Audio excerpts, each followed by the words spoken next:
Hey team, welcome back and welcome to episode 35 of Transition Talk, where we talk about dental transitions and how to navigate the sometimes messy path to practice ownership. As we enter a new decade and a fresh new year, I think it's necessary to take a look back, look at where you've been, and figure out what you want to accomplish as you move forward. We certainly do that here at NDP, and it's always so fun to think back to where we started, where we are today, and set some goals for the upcoming year.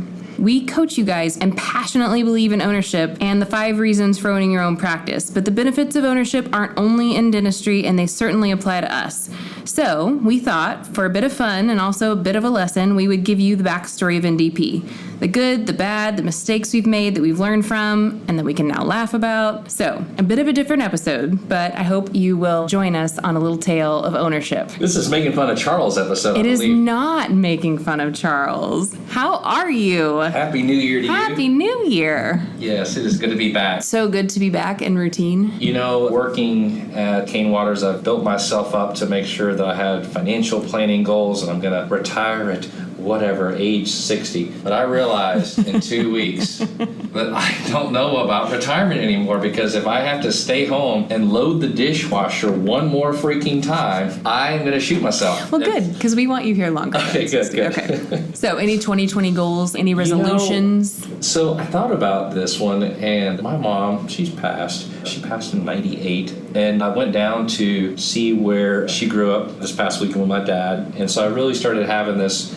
reflection about Mom, and she was so known for her random acts of kindness. And it wasn't just giving $1 to the person underneath the bridge, but this was the full-on take your coat off, take your gloves off, making a separate sandwich in a bag, and being able to find somebody to give that sandwich to, and never sharing. But somehow somebody would always see what was going on, ask that question, and that was always shared with me. And so this year is my random act of kindness. I already started. I like that. I already started. I saw somebody on a Facebook post and just randomly gave to their cause. So just stuff like that. So I'm going to do a little bit here along the way. So that's one of my personal goals. And the business goal is I own a Peloton. No, you own a Peloton. I do own a Peloton. My goal is to actually be on the Peloton. Oh. Not just to look at it and pay the monthly fee. Novel.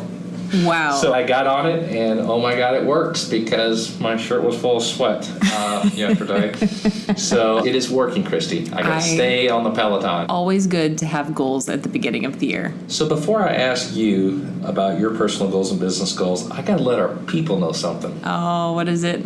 You're a partner. We made you a am. partner of NDP. Yay. You're an owner. I'm so You make proud. more money. You're building money in your business. You got great tax planning, great pension planning. You're in control of your own destiny, I can girlfriend. now talk about being an owner. I know. I'm so you know proud. How hard that Thank was you. when we were on stage together and I was talking about ownership. I felt something missing. Like, I know that you had to be speaking in these environments and thinking, well, what about me? What's my ownership? Yeah. What's my path? And so I'm so proud And of trust. you. Thank you so much. So proud of you. You've worked so hard at it. I felt like my baby already. Well, I know, and we're going to talk about that baby here in a second. Well, tell me some of your personal goals. And So I've got 2. So professionally, good. Yes. Check, right? We all have little personal goals, which we have here. But personally, I have a goal of, I've made a lot of physical activity goals over the years, and I never do any of them. I mean, I'm a pretty active person.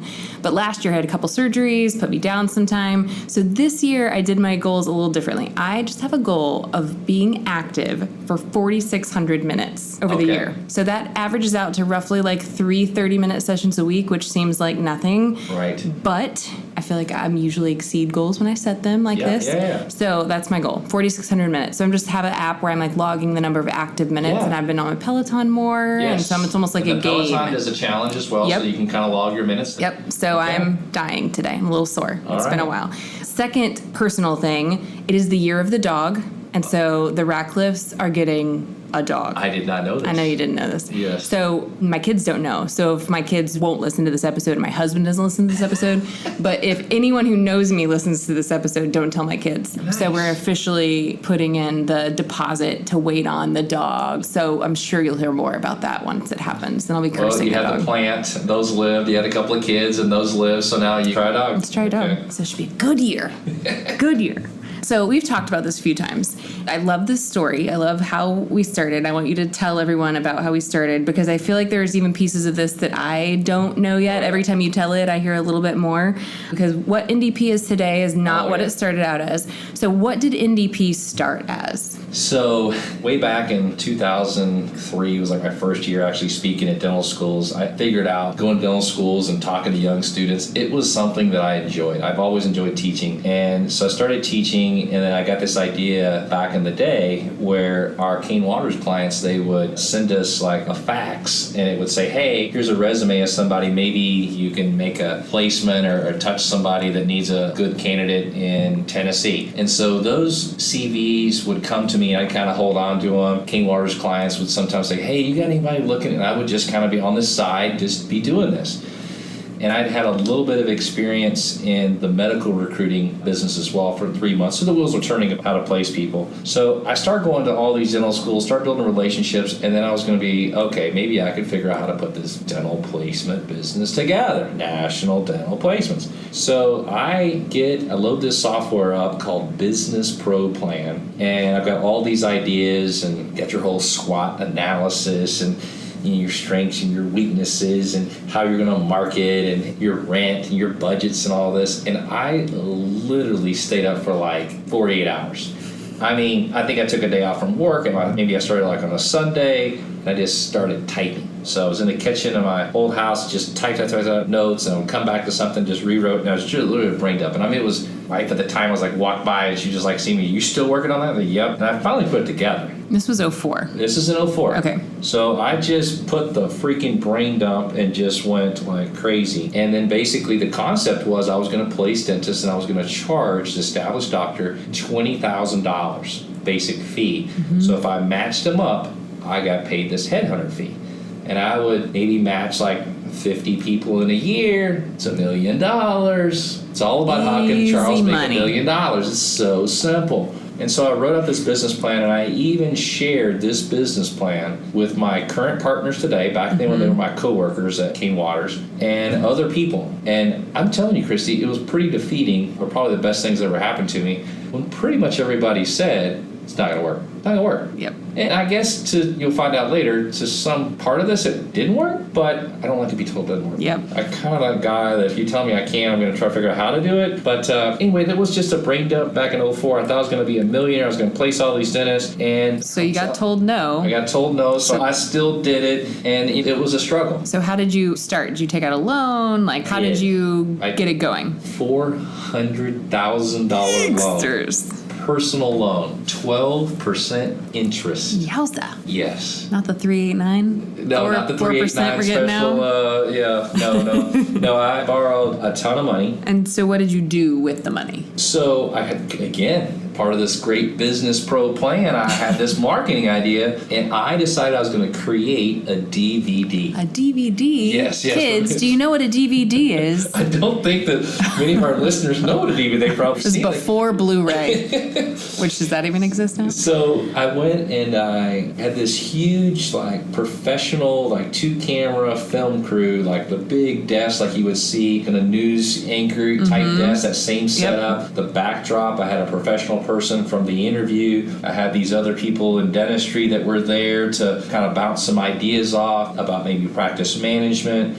And I really thought this was going to be the ticket. I was going to educate the buyer on the reasons they must know, and I was going to put a DVD out together, and I'm going to mail this DVD out to the dental students all across the country.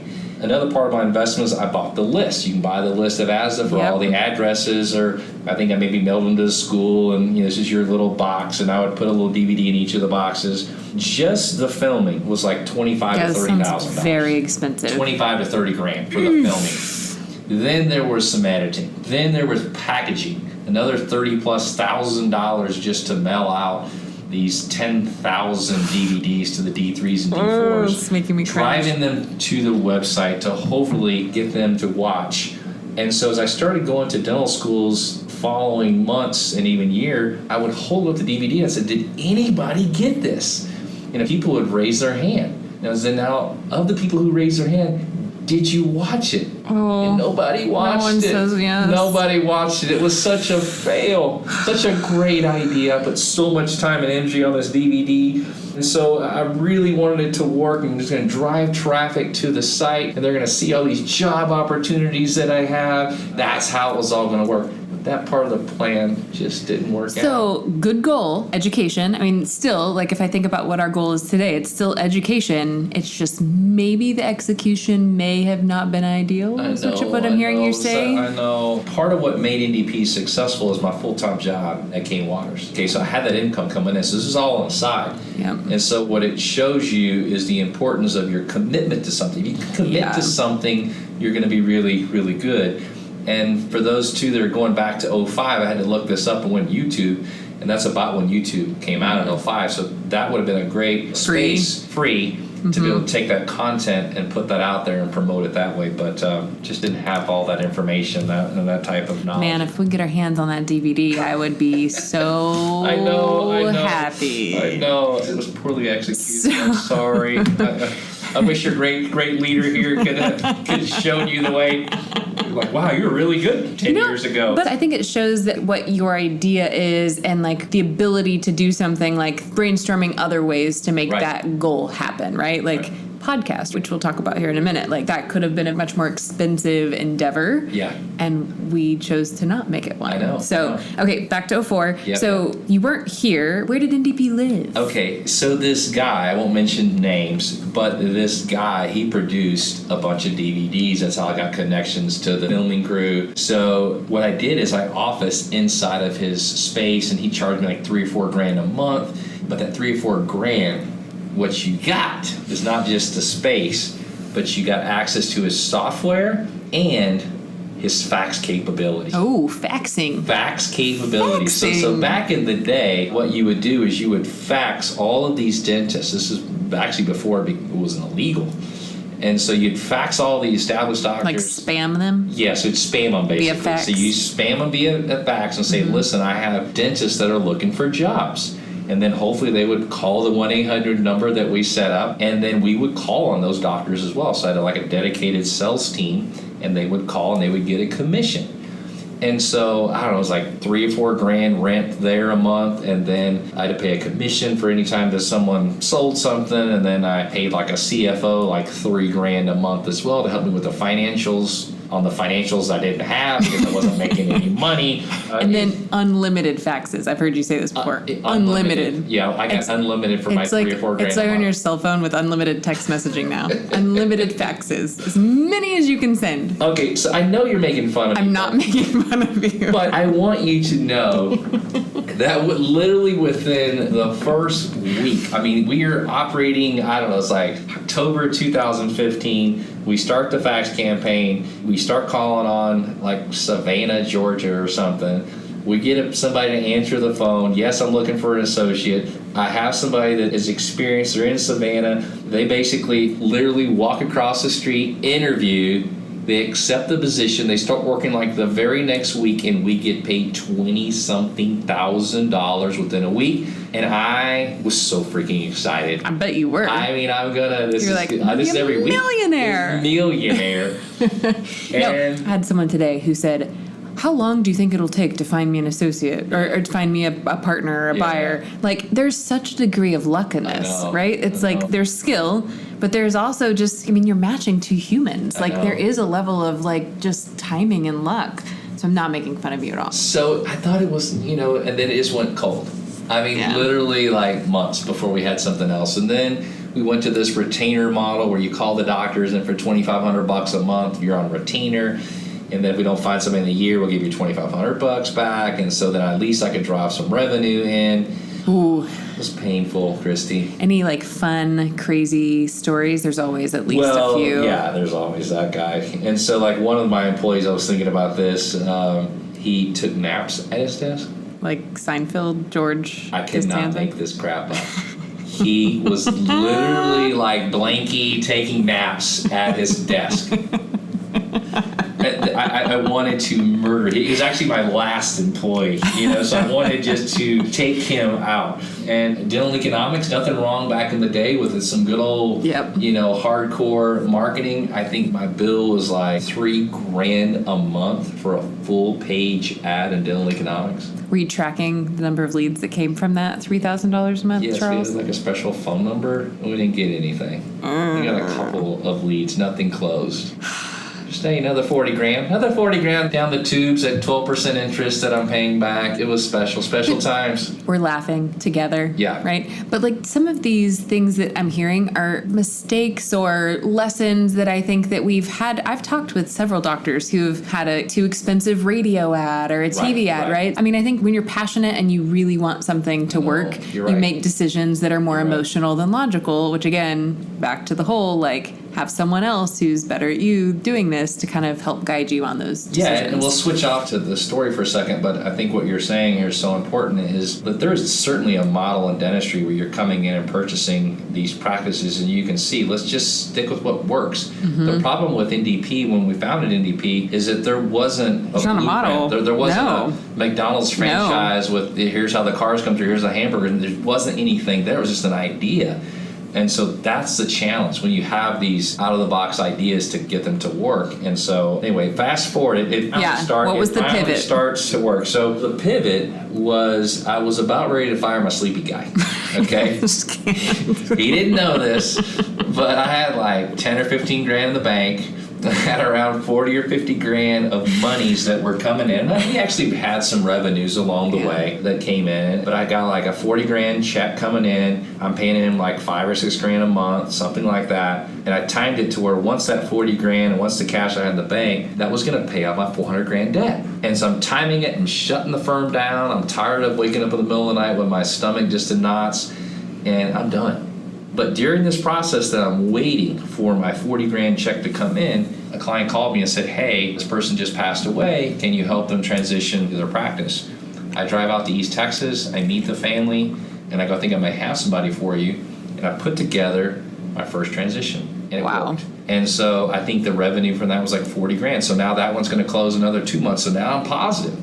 So now I can let Sleepy go and make 40 grand. Win-win. Then in that process of waiting for that 40 grand and still Sleepy is still there, I got another deal. And the guy says, hey, I'm thinking about selling my perio practice. And I find somebody, and sure enough, that's a hit.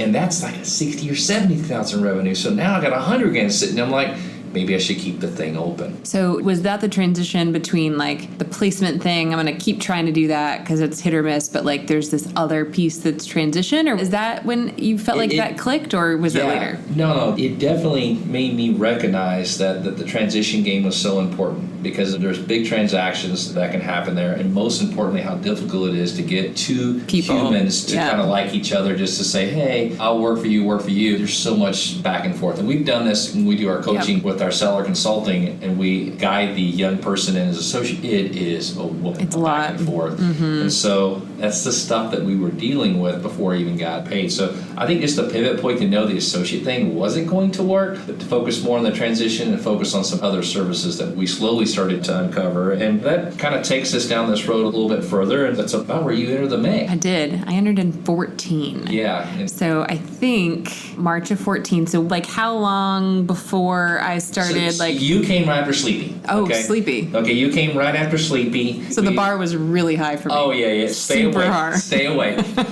Yeah, and we were pretty much at break even, so we had a lot of cash flow in the bank. That's not much. But I knew that I needed to change where the company was going to go. I knew we needed to get into the valuation game. Mm-hmm. I knew that we needed to eventually kind of start helping some buyers buy business, because that's what I had access to, all young people, about a promotion of ownership. But here I am teaching these people about ownership, but I don't have an ownership package. What in the heck? Finally a light bulb goes off, like, dude, why don't you offer a service that every single buyer needs, which is someone that got them in ownership, and you believe in it? Duh! There's like a meshing of like... It only took me 10 years. Why am I talking like Seinfeld? But, that's where I needed somebody with your CPA-type experience to guide them through this process and for you to take them through this. And so my pivot point was there is to say, I need to focus on an individual. I can do a brain dump and then let you run with it, and somehow, some way, you accepted my offer. I think if you would have really known the financials of this business, you and Chris would have said, this dude is crazy and I'm out. So one of my really good friends gave you my resume, and I show up and I was ready for a change myself, and I went home, and it was a very long interview, but I had a good feeling, and I think I liked what I was told I was going to be doing. I'm not sure I totally knew, but I got home and I was like, Chris, I'm pretty sure I'd be the only employee. Like, I think there was someone else here. But anyway, I said, I'm not really sure what I'd be doing, but I think I want to do it. And he looked at me because I'm the most type A, accounting, super conservative, totally conservative. I was like, I'm pretty sure there's not a health plan or retirement. I'm pretty sure there's no reason, really. This is all true. But I think I want to do it. And so super nervous, but I really kind of believed, one, in my friend who recommended me, but then two, just in kind of the goal and education and just kind of the environment and the culture says a lot. And I say this to our buyers all the time, like, you kind of have to have a gut feeling. Sometimes you just have to go with your gut and listen to it, even if your brain's telling you logically something else. And so that's what I did. When I showed up, we had valuations.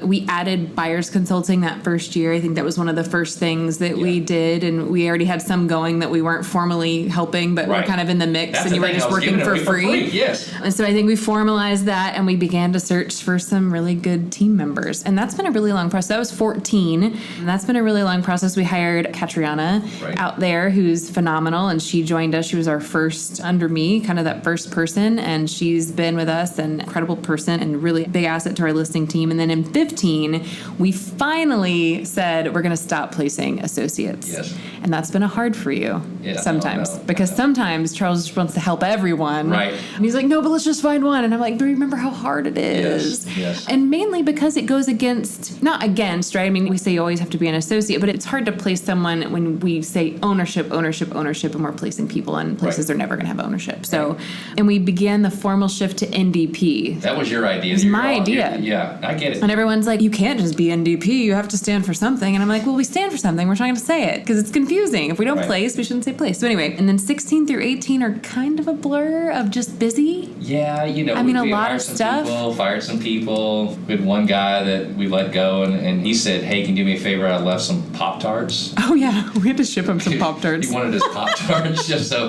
he was always known as Pop-Tart. We also had someone who left and quit with a sticky note. Oh, yeah. Same as Sex in the City. We've really had some really stellar people. And one guy came to get his salad dressing. Yeah, we've had a lot of food things.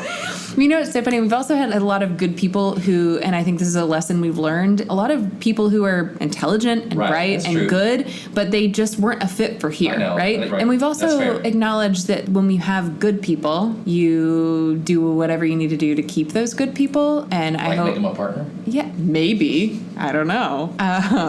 But I think that's really important too. We hear buyers ask questions all the time about how to manage staff and how do I keep good staff. And it's one of those things where you have to figure out what works for your team. But if you have good people that help make your processes better, Lord, hold on to those people. I mean, my goal is never for people to come and ask for raises. My goal is to make sure you're ahead of it.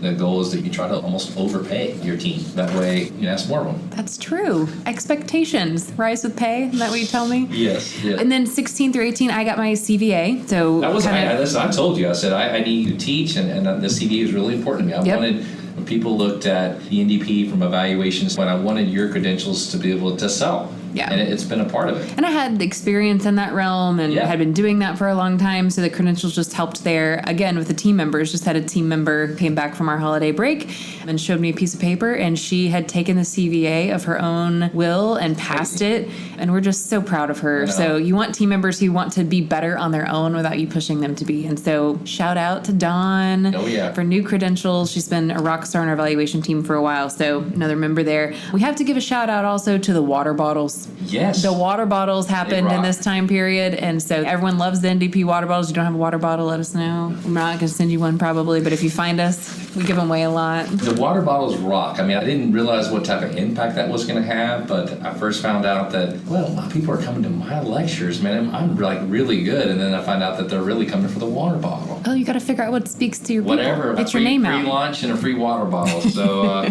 and then we would be amiss if we didn't talk about another big marketing thing that we did, which is this podcast. Yeah. We launched that in June of 18. And it was honestly born out of a very selfish need. Yep. As we grew and had more coaching calls and we're just kind of staffing, we just needed to stop repeating ourselves about some of the things. I mean, hopefully you know this from listening to these episodes, but there are some very common denominators in every transition.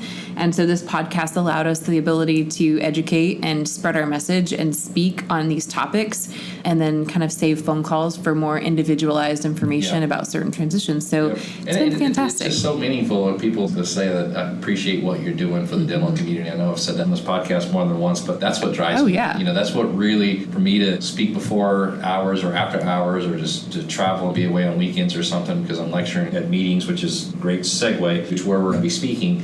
But when someone comes up to me and tells me, thank you for that message, and thank you for that. If it wasn't for you or for the two of us hearing your message, I wouldn't be where I'm at today. And that's what stops me. That's the part where just, like, I get it. And I heard a comedian this weekend, and it was so well done. Like, he's so rehearsed, professional. This is like a Showtime type guy. And I went up to him, I gave him that feedback. I was like, dude, I know how hard that is. And I know that maybe make $100,000 and they're on the road 50 weeks a year. Mm-hmm. It's a tough gig. Yeah. But they do it out of that. I'm trying to, like, give them a little bit of that love. That a little people, passion. Yeah, love. But hey, speaking of on the speaking gig, we've got some stuff coming up. Yeah, So, there's some good stuff. Speaking at the Rocky Mountain. Yep. Okay. Doing that one with you. So the two of us are there. I'm going to be at the Yankee Dental meeting. I'll be at the Hinman. Hinman is always one of the greater meetings. If you've never been to Hinman, I'll love me some Hinman. I'll be speaking at the AAE for my endos, and then we're speaking together at the AACD. We killed it last time there. Fun. Looking forward to that one. So definitely be on the lookout 2020 for some of our spring lectures and share it with others where we're going to be so we can keep filling up our rooms. And this has been so fun. I mean, I think it's helpful, hopefully, if you're still listening. NDP really has always been about education, right? We've had a little evolution to get where we are, but from helping 15 people to helping 150 people to growing revenue 300%, I mean, we have really come a long way. And I think it's that core passion that you have always had for our business and educating in the industry, and just kind of staying focused on true to kind of like what are our goals and being good people and good business, and really just wanting to help our end client get to where they're going in the most honest way we can. Well, you've done an amazing job of just taking that passion and being at your own. That pops on not just how you lead these podcasts, but in your speeches, and even the team that you have developed. They have created that same sense of passion. And so, again, so proud of you for this major milestone in the company, and very, very proud of you. And so send Christy a little shout out. You know, Christy, National Dental Placement, so just send her a message and let her know how proud you are of her. She is a true badass. So, you know, we don't need to edit that one. That's just let it out there. Christy is a badass. Well, a lot can happen in 15 years. Yes. All right, that's it for today. The first transition talk of the decade. A fun episode and a little out of the wheelhouse, but hopefully you can see that where we are, and that success, if you are on the road to ownership, is never a straight line. And if you keep your eye on the prize, you'll get there, and we can help you. So have a great year planned for you. Interviews with new owners, continued specialty transition episodes about partnership, hiring associates, etc. So remember to subscribe to Transition Talk wherever you listen to your podcasts. And as always, like us on social media. Have a great day. Until next time. See you guys.